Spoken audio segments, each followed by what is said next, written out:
Essa é a Lunik 9, uma enorme favela dentro da União Europeia. Aqui, muitos vivem sem eletricidade, rodeados de lixo, ratos e esgoto a céu aberto. Essa é uma entre várias favelas europeias que eu vou mostrar aqui nesse vídeo.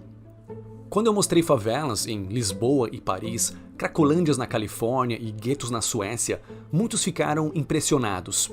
Afinal, não é novidade nenhuma que há pobreza na América Latina, Índia e África. Mas, favela na Europa? Como assim? Bem, já no século XIX havia assentamentos precários em cidades europeias. Algo que hoje chamaríamos de favela. Pessoas viviam em condições calamitosas, mas a Europa enriqueceu. As condições melhoraram e as tais favelas foram substituídas por casas modestas. No entanto, nas últimas décadas, muitos países europeus começaram a ver o ressurgimento desses assentamentos precários, ou favelas, por assim dizer. Quem vive nessas favelas na Europa? Onde ficam? Quão similares são essas moradias precárias às favelas que conhecemos no Brasil? Por que a Europa está atraindo tais problemas e os Estados Unidos não? Confira tudo isso e mais aqui nesse vídeo. Bem, o que é uma favela afinal? A ONU tem uma definição oficial, mas nem todos seguem tal definição na prática. O que é considerado favela na Espanha pode não ser considerado uma favela no Brasil, por exemplo. Sem contar o debate entre favela ou comunidade. Esse é um debate que apareceu no Brasil em anos recentes. Porém, a palavra favela em português do Brasil já entrou até para dicionários de língua inglesa. Será que agora temos que avisar os gringos que o correto é comunidade? Não que o inglês já não tivesse termos como slum ou shantytown, que descrevem basicamente a mesma coisa. Às vezes, o termo gueto é mais apropriado, ou então os termos bairro ilegal ou bairro de lata, que são utilizados em Portugal. Resumindo, há uma variedade enorme de termos. Eu vou mostrar aqui lugares na Europa onde pessoas vivem na pobreza, em moradias precárias, com pouca infraestrutura, muita poluição visual e insegurança. E aí então, vocês aí nos comentários podem decidir se querem chamar de favela, comunidade, gueto, bairro de lata, acampamento ou qualquer outra coisa.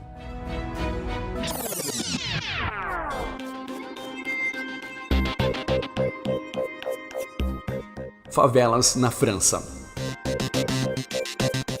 É do porto de Calais, na França, que saem caminhões, trens e balsas rumo ao Reino Unido. Ali perto há um campo de refugiados que cresceu e encolheu algumas vezes nos últimos anos, conforme autoridades francesas fingem implementar alguma solução. Aqui encontram-se refugiados, majoritariamente homens, com a esperança de poder cruzar para o Reino Unido ilegalmente e pedir asilo por lá. Há barracas e acampamentos precários por toda parte, com muito lixo e sem saneamento. As autoridades francesas já demoliram ou tentaram demolir o acampamento há alguns anos, mas ainda hoje há 2.000 refugiados ali, esperando uma chance de fazer uma travessia para o Reino Unido, seja nadando, de barco ou pegando rabeira num caminhão que vai cruzar o Eurotúnel. Esses refugiados não querem ficar na França e nem em nenhum outro dos vários países pacíficos por onde eles passaram para chegar até aqui. Eles estão determinados a chegar até o Reino Unido. Em La Courneuve, no norte de Paris, por anos havia uma favela ocupada por famílias de ciganos. Apesar dos protestos dos residentes, as autoridades francesas derrubaram o assentamento cigano em 2016, acabando com uma das favelas mais antigas de Paris. Mas não pense que esse ato de varrer o lixo para debaixo do tapete fez o problema ir embora. De acordo com essa reportagem, em 2015, 11.000 ciganos, ou povo romani, foram evacuados de assentamentos e favelas na França. Uma prática que a própria Anistia Internacional considerou cara e ineficiente. Esse assentamento pode ter sido removido, mas o problema continua na França. De fato, 4 anos depois, esse mesmo canal reportou sobre as dificuldades dos habitantes dessas favelas durante a pandemia.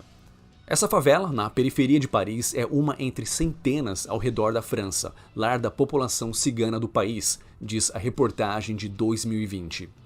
Hoje, Paris, a cidade-luz, que se tornou a cidade das trevas, continua tendo sérios problemas, como já mencionei em mais de um vídeo. Lixo por toda parte, bairros repletos de usuários de drogas, criminalidade, muitos moradores de rua, fezes e urina por todo lado e bairros com altíssima criminalidade. Até parece Los Angeles, mas não, Paris consegue ser pior devido ao radicalismo que se instalou na cidade. Não é à toa que a Cidade das Trevas está sempre em alerta contra terrorismo. Eis o resultado de tolerar a intolerância. Sim, a intolerância é tolerada, mas liberdade de expressão não. Portanto, não posso dizer quem criou os bairros proibidos de Paris e por que eles são tão violentos. Mas vocês sabem de qual forma de enriquecimento cultural eu estou falando. Aquela cultura cujos imigrantes comemoraram o catastrófico incêndio na Catedral de Notre-Dame. Esses prédios em Nantes não são favelas, pelo menos não visualmente falando, mas ficam numa área meio barra pesada. No canal, um brasileiro na França, ele entra em um desses bairros e experimenta uma bela dose de enriquecimento cultural. Ele teve que sair na porrada e sair correndo para não perder a câmera ou a vida. Pois é, a França não é mais um paraíso, quem diria? Mais um país europeu em decadência e, como se não bastasse o estrago feito por políticos de lá, políticos globalistas franceses como Macron ainda querem encher o saco do Brasil cagando regras sobre a Amazônia. Favelas na Alemanha. Mais ou menos. Bem, na Alemanha não há favelas propriamente ditas. Eu mesmo vi lugares decadentes em Dresden e Berlim, mas nada comparável às favelas da França. Havia em Berlim um assentamento ou favela similar àquelas que eu mostrei na França, mas as autoridades já deram um fim nela há alguns anos. Em 2007, após a Bulgária e a Romênia entrarem na União Europeia, muito de sua população cigana migrou em massa para a Alemanha. De acordo com a Deutsche Welle, nessa reportagem de 2013, esses imigrantes são, abre aspas, majoritariamente ciganos, pobres, sem instrução, sem habilidades e sem emprego, fecha aspas. Além dessas falas, a reportagem em questão, de 2013, mostrou o choque cultural e o estado precário das moradias, não só de alemães pobres, mas também dos milhares de imigrantes recebidos nessa pequena cidade. Mas, como vimos de 2015 em diante, esse choque cultural de 2013 era apenas a pontinha do iceberg para a Alemanha. Há imigrantes que vão para trabalhar e contribuir, já outros migram em busca de subsídio do governo. A Alemanha recebeu uma overdose de imigrantes do segundo tipo, a maioria deles do sexo masculino. Pode não haver favelas na Alemanha, mas há sim áreas perigosas, feias e inseguras demais, principalmente para mulheres. Como eu não quero ser censurado, mais uma vez, melhor nem entrar em detalhes sobre as maravilhas do enriquecimento cultural. Mas eu fico com dó da Alemanha. Eu sei que o país já fez muitas coisas erradas no século XX, mas muitas gerações de alemães pacíficos sofreram e lutaram por redenção. Eles reconstruíram o país, tiveram que aguentar décadas de comunismo no leste e, apesar de tudo, a Alemanha deu a volta por cima e se tornou um país rico e pacífico. Para poucas décadas depois, ver toda essa glória, redenção e prosperidade serem destruídas em poucos anos por políticas desastrosas, para não dizer autoritárias em tempos recentes. O jeito é fazer igual os alemães do século XIX e fugir para Santa Catarina. Mas os alemães de hoje preferem fugir para o Paraguai. Eu até fiz um vídeo sobre isso. Favelas na Itália. Agora vamos falar da Itália. Nápoles é uma cidade de contrastes. Em um lado há muita beleza e história, em outro há muita poluição visual e violência. A cidade já passou por várias crises no que diz respeito à coleta de lixo. Montanhas de lixo, incluindo lixo tóxico, são cenas comuns na história recente da cidade. Com uma forte presença da notória máfia italiana, Nápoles tem algumas áreas, digamos, da pesada. Houve até um seriado italiano chamado Gomorra, retratando essa realidade em Nápoles.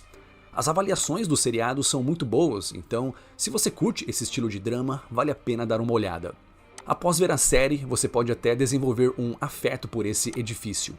Mas não se encante, ele foi demolido em 2020. E convenhamos, né? Que vandalismo arquitetônico é esse? Os romanos, há 2000 anos e com bem menos tecnologia, construíram coisas assim. Então, como que depois de séculos de avanço em engenharia e arquitetura, a Itália constrói algo assim? E se você acha que essa foi a última favela de Nápoles, infelizmente você está enganado. Além de todo o problema com lixo, máfias, violência, pobreza, ainda há áreas com uma enorme poluição visual, sendo classificadas como favelas ou slums em muitos sites em língua inglesa. O próprio Quartiere Spagnoli é um deles, repleto de puxadinhos, paredes sem reboco e casas caindo aos pedaços. E Roma não fica muito atrás. Quando eu visitei Roma pela primeira vez em 2018, eu fiquei chocado com a quantidade de lixo acumulado nas ruas. Ver Roma infestada de lixo, baratas e ratos não era bem o que eu esperava. Mas o cappuccino pelo menos estava uma delícia. Essa reportagem da CNN de 2018, época em que eu fiz a Tour do Lixo em Roma, relatou a frustração de um idoso que disse, abre aspas, Mussolini já teria dado um jeito nessa sujeira há muito tempo. Precisamos de ordem nesse país, uma mão forte para colocar as coisas de volta no lugar. Fecha aspas. É preocupante ver o quanto as burradas de um sistema político ruim fazem com que as pessoas comecem a ter fantasias por outro sistema político ainda pior. De lá para cá, os problemas não pararam. Pandemia, inflação, crise migratória sem fim, estagnação econômica, burocracia 10 vezes pior que a do Brasil, jovens sem perspectiva indo embora do país, medidas autoritárias e o maior custo de vida proporcional do mundo.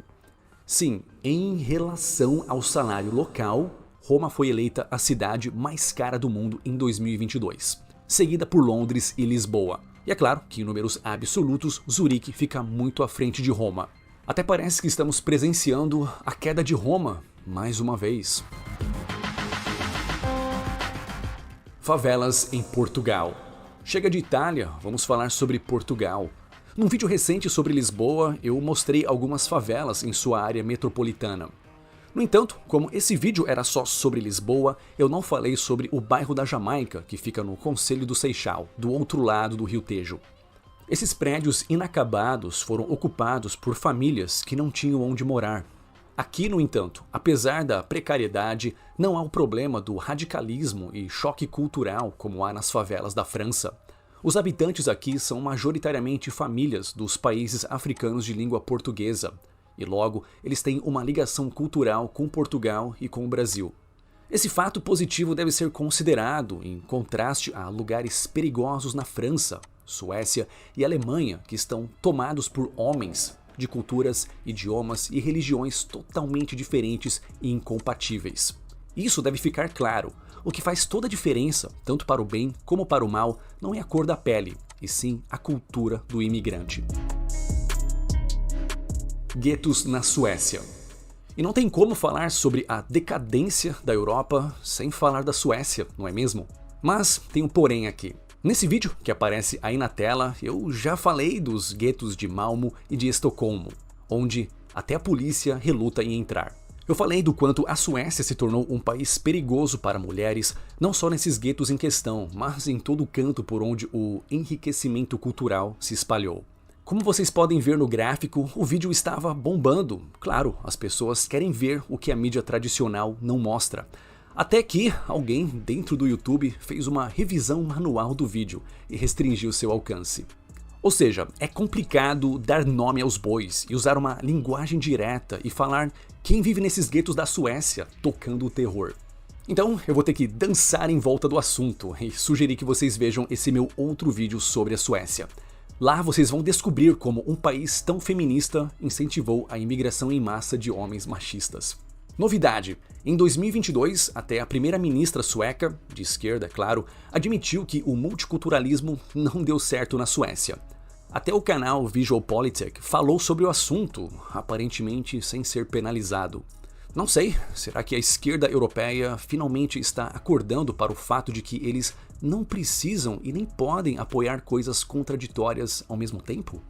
Deve ser muito cansativo ser uma mulher na política sueca, e ter que defender o feminismo e a causa LGBT ao mesmo tempo que você defende a imigração em massa de homens de culturas machistas e homofóbicas, que deixaram para trás as mulheres de suas famílias para viver de assistencialismo na Suécia. Trágica inconsistência. Enfim, qual que era mesmo o assunto do vídeo? Falar sobre favelas na Europa, né? Só um momento que... pronto, encontrei aqui um favelão na Eslováquia. Nós visitamos a Eslováquia no final de 2019. A capital, Bratislava, tem um centro histórico muito bonito e com preços mais amigáveis que Viena ali ao lado. Com toda essa beleza, eu nem imaginei que a Eslováquia tivesse um lugar chamado Lunik 9, uma das maiores favelas da Europa. Lunik 9 fica na periferia de uma cidade chamada Košice, no leste do país, próximo à fronteira com a Ucrânia. E falando em Ucrânia, um pequeno adendo aqui. A Ucrânia, é claro, sendo o país com o menor poder de compra da Europa, também tem muitas favelas. Eu fiz um vídeo sobre o país esse ano. Como a Ucrânia em 2022 tem problemas maiores, eu vou focar na Eslováquia, o primo rico da Ucrânia que faz parte do euro, da União Europeia e da OTAN. Lunik 9 é uma favela habitada pelo povo romani, popularmente conhecidos como ciganos. Eu não visitei Lunik 9 quando eu fui para a Eslováquia e nem encontrei nenhum vídeo em português para sugerir para vocês. Em inglês há vários vídeos, incluindo esse do Pepe Peter, que é eslovaco e visitou a favela algumas vezes. É impressionante as condições precárias em que essas pessoas vivem, com pouco saneamento, muitas vezes sendo atormentadas por ratos devido ao acúmulo de lixo. O canal Bald and Bankrupt também visitou o local. Em ambos os vídeos vemos um povo bem alegre e festeiro, com muitas crianças por todo lado. Nesse vídeo, o Peter mostrou uma mulher de 33 anos, que tem 9 filhos, todos morando num quartinho escuro, sem eletricidade e cheio de insetos e ratos que mordem as crianças durante o sono. Por que pessoas vivendo nessas condições parecem tão alegres? Por que outros europeus vivendo bem em países mais ricos parecem tão carrancudos e infelizes? Deixe sua resposta nos comentários.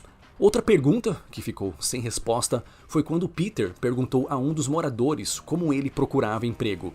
O homem não parecia estar familiarizado com o conceito de emprego. Favela na Armênia. Ok, Lunik 9 é uma das maiores, mas não é a maior favela da Europa. Antes de mostrar a maior favela do continente, aqui vai um bônus. Afinal, até agora eu só mostrei países ricos ou relativamente ricos, já que até Portugal e a Eslováquia têm o dobro do poder de compra do Brasil. Essa é uma favela na Armênia, um país europeu verdadeiramente pobre, com um poder de compra inferior ao do Brasil. Ok, muitos de vocês vão dizer que a Armênia não fica na Europa, e sim na Ásia. Fica nos dois, afinal a Armênia é um país transcontinental, apesar de algumas fontes alegarem que a Armênia fica totalmente na Europa e outras alegarem que ela fica totalmente na Ásia.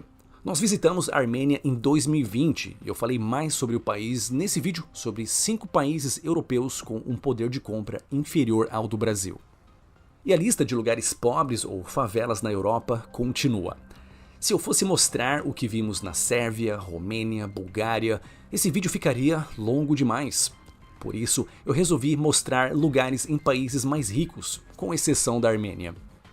E notem que, passando por esses países mais pobres da Europa, como Albânia, Bósnia, Macedônia e Sérvia, nós não nos deparamos com os sérios problemas de enriquecimento cultural que nós vimos em países mais ricos, como Alemanha, França e Reino Unido. Favelas na Espanha. E agora conheça Cañada Real, na Espanha, atualmente a maior favela da Europa. Aqui vivem 44 mil pessoas de diversas nacionalidades e não apenas ciganos. Há também muitos espanhóis vivendo aqui. O assentamento fica próximo a Madrid, espalhado numa linha de 14 quilômetros. Em algumas áreas, há casas simples, como na periferia de uma cidade brasileira. Já em outras áreas, há moradias bem mais precárias, sem saneamento e às vezes até sem eletricidade. Acúmulo de lixo, ratos e até dejetos humanos são comuns em algumas áreas. Em 2022, milhares de pessoas em Canhada Real ficaram sem eletricidade por meses, levando a protestos por parte dos moradores. Crime e tráfico de drogas infelizmente são comuns, mas a vida na maior favela da Europa não se resume nisso. Algumas famílias estão aqui há gerações, já outros, como refugiados e imigrantes pobres, fazem de Canhada Real uma parada temporária enquanto buscam condições melhores. Bem, aqui vão 4 considerações. 1. Muitos vão dizer que no Brasil há favelas, na Europa também, então é tudo a mesma coisa. Cuidado para não cair na falácia do falso equivalente e usá-la para passar pano para os problemas do Brasil. Sim, todo lugar tem seus problemas, mas não com a mesma frequência, tamanho ou intensidade. No quesito moradias precárias, o Brasil certamente tem desafios maiores. 2. É tudo culpa do capitalismo neoliberal. Muitos sites de notícias em minhas pesquisas apontavam para o tal neoliberalismo como o grande culpado. Bem, aqui vai uma perspectiva diferente daquela perpetuada por escolas, faculdades e a mídia tradicional. Livre comércio e liberdade econômica não criam favelas, pelo contrário, o livre comércio cria empregos e oportunidades para que tais pessoas consigam escapar dessa pobreza. Quem duvida precisa ver meu vídeo sobre a Irlanda, um país que há poucas décadas era mais pobre que a Grécia é hoje, mas que agora está entre os 5 países com maior poder de compra do mundo, graças à liberdade econômica.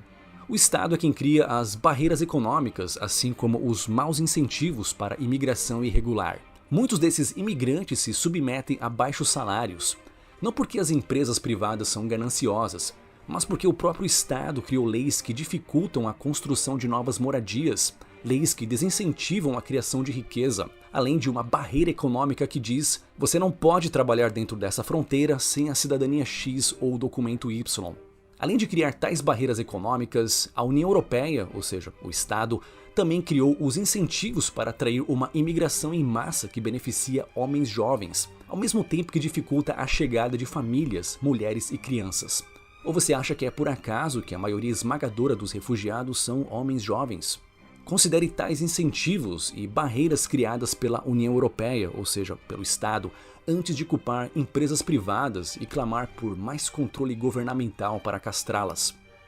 3. Imigração. Incentivo americano versus incentivo europeu. Uma consideração final aqui é a diferença entre a imigração para os Estados Unidos e para a Europa. Estados Unidos tem seus problemas, é claro, mas, por via de regra, imigrantes legais e ilegais nos Estados Unidos sabem que precisarão trabalhar. Uau, que conceito radical! Um mexicano, um brasileiro, um haitiano ou até mesmo um europeu ou japonês sonham em migrar para os Estados Unidos para melhorar de vida através de trabalho e empreendedorismo. O imigrante sabe que o governo americano não dá saúde de graça nem para os cidadãos, muito menos para estrangeiro. Isso fez com que os Estados Unidos atraíssem imigrantes trabalhadores. Esse é o incentivo da cultura americana, embora isso esteja mudando em estados democratas. Já a Alemanha, Suécia, França e Reino Unido criaram incentivos para atrair imigrantes que buscam viver de assistencialismo sem precisar trabalhar. Os resultados estão aí, mostrando o quanto a imigração é uma faca de 2 gumes, podendo construir ou destruir um país, dependendo da cultura do imigrante e dos incentivos criados pelo Estado. E aqui estão 2 vídeos relacionados, esse aqui sobre o fim de Lisboa, ou então esse outro vídeo aqui sobre 5 países na África que são mais ricos que o Brasil, pelo menos em PIB per capita. É só clicar e assistir. Muito obrigado e nos vemos no próximo vídeo.